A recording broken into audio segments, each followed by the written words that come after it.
Hello and welcome to the CV12। अगर आप इस चैनल पर नए हैं तो आप इस चैनल को लाइक एंड सब्सक्राइब कर दीजिए।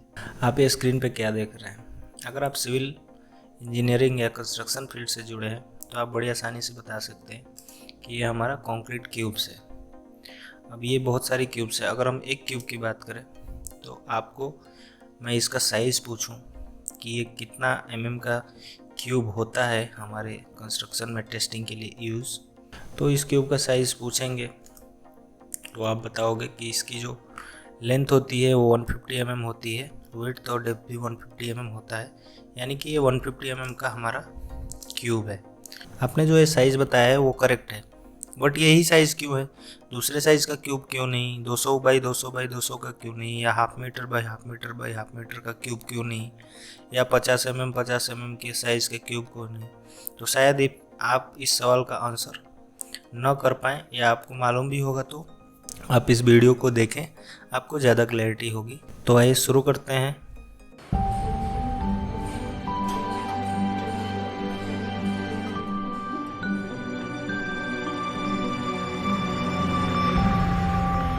तो जो हमारा फर्स्ट रीजन है वो है हमारा प्रैक्टिकल एक्सपीरियंस या एक्सपेरिमेंट बेसिस।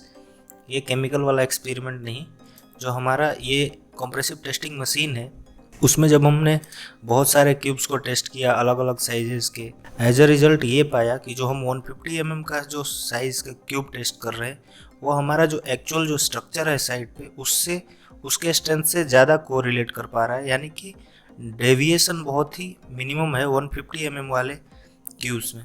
और जनरली आप ये भी नोटिस करेंगे कि जो मिनिमम साइज़ है जो हमारा RCC कंपोनेंट का, उसका साइज़ भी मिनिमम 150 के अराउंड होता है। एक्सपेरिमेंटल बेसिस पे, यानी कि बहुत सारे क्यूब के साइजेस और इटरेशंस करने के बाद हमको ये मिला कि जो minimum size of cube suitable है हमारा टेस्टिंग के लिए वो 150 mm है, क्योंकि वो बहुत ही कम डेविएशन शो करता है हमारा एक्चुअल स्ट्रक्चर के स्ट्रेंथ से। और जो दूसरा रीज़न है और मेजर रीज़न है हमारे क्यूब के साइज़ को जो डिफाइन करता है कि ये 150 का ही क्यों हो, इससे बहुत ज़्यादा या बहुत कम क्यों ना हो, या कुछ अलग साइज़ क्यों अडॉप्ट नहीं किया हमने, तो इसके पीछे एक और रीज़न जो मेजर रीज़न है वो है टेस्टिंग मशीन की कैपेसिटी। जो हमारी कंप्रेसिव स्ट्रेंथ टेस्ट करने की मशीन होती है उसकी भी तो कुछ कैपेसिटी होती होगी, तो उसकी कैपेसिटी हमारी जनरली 1000 से 2000 किलो न्यूटन के बीच में होती है। इतना लोड ये अप्लाई कर सकता है मशीन। तो आप जनरली अगर अगली बार लैब या किसी साइट पे जाए तो आप जब देखोगे तो इसमें जो डायल गेज लगा होता है वो या तो आपको मैक्सिमम कैपेसिटी 1000 किलो न्यूटन या 2000 किलो न्यूटन या कभी कभी 1500 की भी मशीन होती है। तो आप ये फर्स्ट डायल गेज देखो, इसमें 1000 है हमारा मैक्सिमम कैपेसिटी जो टेस्ट कर सकता है, और ये दूसरा वाला जो डायल गेज है वो 2000 किलो न्यूटन का है जो हमारा मैक्सिमम कैपेसिटी यानी कि मैक्सिमम लोड ये एग्जर्ट कर सकता है एक क्यूब पे। जो नेक्स्ट चीज़ है समझने वाली कि ये जो कैपेसिटी है 1000 या 2000 किलो न्यूटन, इस पे कैसे हमारा डिपेंड कर रहा है क्यूब का साइज़। इससे क्या फ़र्क पड़ेगा हमको अगर ये 1000 का है या 2000 का है, या ये तो लोड शो कर रहा है, तो इससे हमको कैसे पता चलेगा कि हमारा जो क्यूब का साइज़ है वो 150 ही होना चाहिए या इससे बहुत कम या इससे बहुत ज़्यादा नहीं होना चाहिए। तो वो जो हमारा चीज़ है वो प्रेशर से रिलेटेड है। जैसे फॉर एग्जांपल अगर हम M25 बोलते हैं कि हमारा जो कंक्रीट है वो M25 है, यानी कि उसका मतलब क्या है कि जो हमारा स्ट्रेंथ है वो 25 न्यूटन पर mm² है।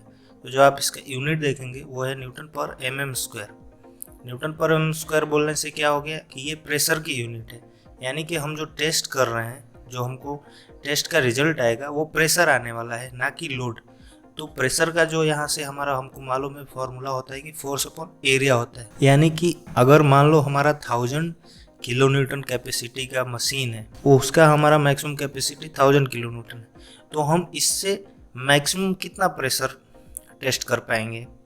वही तो हमारे काम की चीज़ है, क्योंकि ये लोड तो 1000 किलो न्यूटन देगा, बट हमारा मतलब तो प्रेशर से है, क्योंकि हमारा कंक्रीट का जो स्ट्रेंथ है वो हम इस तरीके से देख रहे हैं कि 25 न्यूटन पर mm²। अगर M25 है तो उसका कैरेक्टरिस्टिक स्ट्रेंथ होगा। तो अगर मान लो हमारी मशीन 1000 की है और हमने 150 mm की क्यूब कास्ट करी है, तो मैक्सिमम हम कहाँ तक टेस्ट कर पाएंगे, किस स्ट्रेंथ तक टेस्ट कर पाएंगे? तो वो देखने के लिए हमारा प्रेशर इक्वल टू हो गया फोर्स अपॉन एरिया।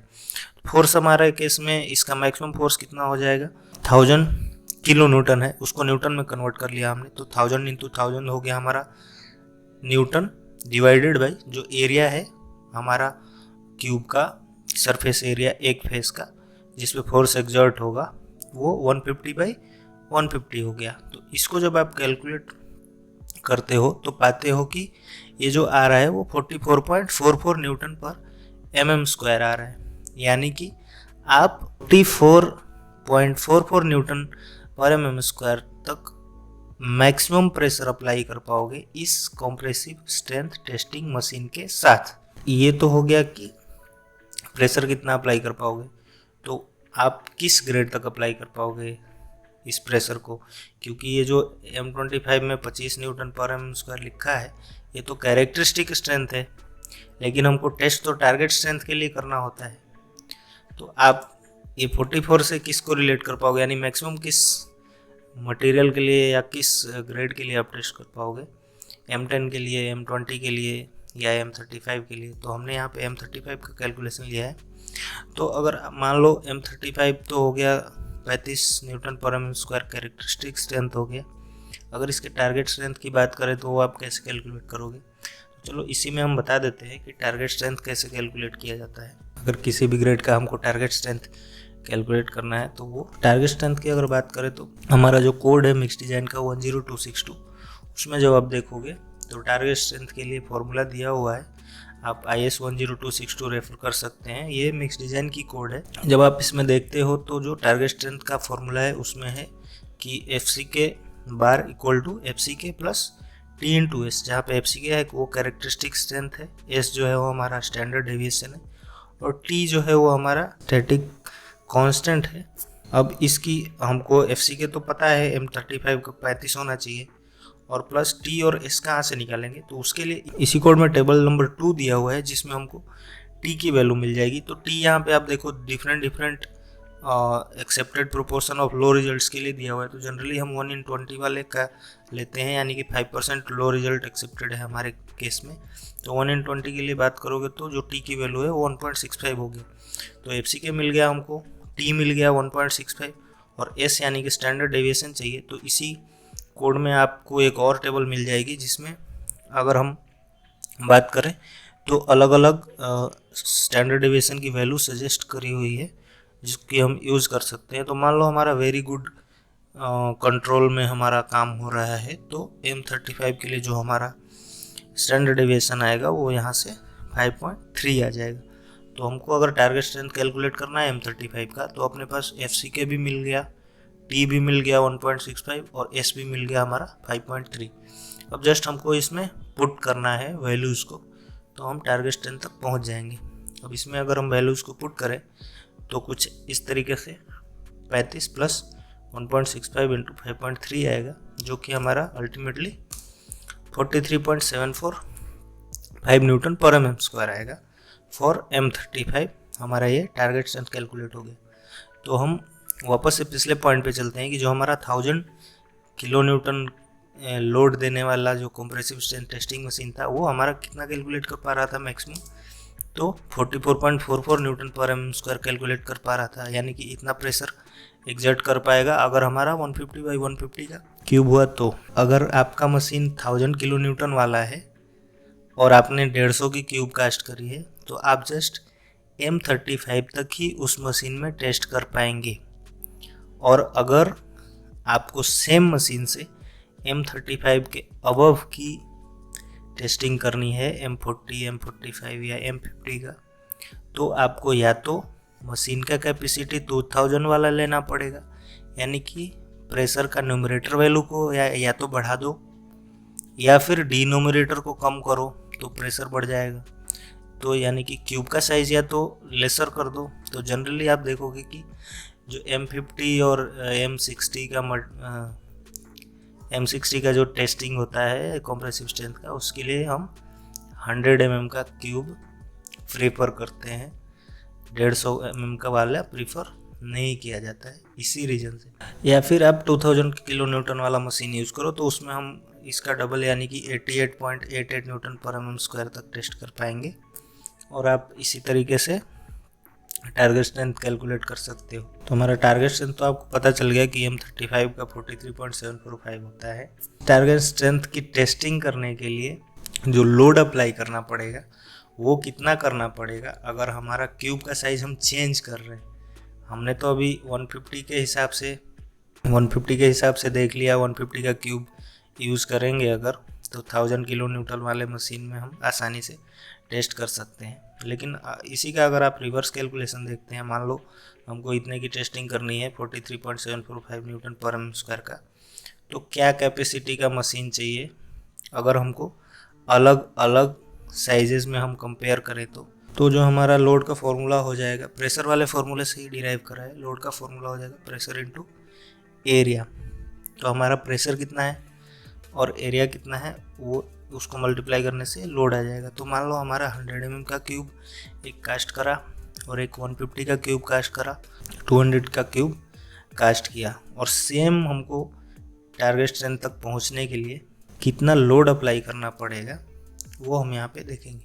तो जब आप 100 mm का क्यूब कास्ट करते हो उसके हिसाब से कैलकुलेट करते हो, और 150 के हिसाब से कैलकुलेट करते हो, और 200 के हिसाब से कैलकुलेट करते हो, तो कुछ इतना प्रेशर तो सब में फिक्स है, एरिया जस्ट चेंज हो रहा है सारे। इसमें 100 mm के हिसाब से 100 × 100 एरिया हो जाएगा। उसी तरीके से आप दूसरे क्यूब्स में भी एरिया लिख सकते हो। तो जब आप इसको कैलकुलेट करोगे तो इतनी वैल्यूज आएंगी जो कि न्यूटन में आएगी, और फाइनल हम इसको अगर किलो न्यूटन में कन्वर्ट करेंगे तो कुछ ऐसा फिगर आएगा। तो जो ये फिगर आ रहा है उसको आप ध्यान से देखो, तो सेम प्रेशर डिराइव करने के लिए या सेम प्रेशर अचीव करने के लिए हमको अगर क्यूब की साइज चेंज हो रही है तो उसका लोड भी चेंज हो रहा है। अगर हम 100 mm का क्यूब यूज़ करते हैं तो 437 किलो न्यूटन देने से ही जस्ट हमारा M35 टेस्ट हो जाता है, और अगर 150 का क्यूब यूज़ कर रहे हैं तो 984.262 किलो न्यूटन देने से हमारा टारगेट स्ट्रेंथ तक हम पहुंचते हैं, और 200 का क्यूब यूज़ करते हैं तो 1749.8 किलो न्यूटन। यानी कि आप अगर 200 का क्यूब यूज़ करोगे तो M35 ही टेस्ट करने के लिए आपको 2000 किलो न्यूटन वाला मशीन लगने वाला है। M50 और अबव M60 जो होता है उसके लिए 100 mm का क्यूब का यूज़ करते हैं ताकि हमको कम लोड दे के ही उस वैल्यू तक हम पहुंच पाएँ। तो आप बोलेंगे हायर जाने से तो हायर साइड का मतलब ज़्यादा लोड वाला हमको चाहिए मशीन, बट हम लोअर वाला यूज़ कर सकते हैं ना। हम 100 वाला यूज़ करके आसानी से कम लोड में हम डिराइव कर सकते हैं जो हमारा स्ट्रेंथ हमको जितने पे टेस्ट करना है। तो उसका रीज़न ये है 150 वाला, एक तो प्रैक्टिकल रीज़न है कि उसका रिजल्ट जो है वो डेविएशन बहुत कम शो करता है जो प्रैक्टिकल फील्ड में स्ट्रेंथ आती है उससे, और 100 mm का क्यूब इसलिए भी कम यूज़ करते हैं हम, ज़रूरत पड़ने से ही यूज़ करते हैं। जब ऐसा कुछ क्राइटेरिया आ गया कि बहुत हाई लोड अप्लाई करना है तो हम 100 mm वाला यूज़ करते हैं, अदरवाइज़ नहीं यूज़ करते हैं, क्योंकि 100 mm वाला में होमोजिनिटी जो हमारा मिक्सर होगा, कंक्रीट होगा, वो 100 mm में होमोजीनियस रखना बहुत ही मुश्किल काम हो जाता है। अगर मान लो 2 एग्रीगेट ही 25 mm का चिपक गया तो 50 mm तो ऐसे ही वो कवर कर लेगा, और जो फेलियर होगा जब आप टेस्ट करोगे तो जस्ट वो एग्रीगेट्स के स्लिपेज से भी हो सकता है, जो कि हमको मिसलीडिंग रिजल्ट दे सकता है। यानी कि आपके जो सैंपल्स होते हैं उसमें बहुत ज़्यादा वेरिएशन आना चालू हो जाएगा। किसी का रिजल्ट 43 आ रहा होगा, किसी का 35 भी आ सकता है। तो ये जो वेरिएशन है इसको हम कम करने के लिए जनरली बहुत छोटे क्यूब्स भी यूज़ नहीं करते हैं, और बहुत बड़े क्यूब क्यों नहीं यूज़ करते हैं वो तो आपने देख ही लिया। तो हमको सबसे सूटेबल फिर अपना 150 mm का cube. Thank you for watching CV12 guys.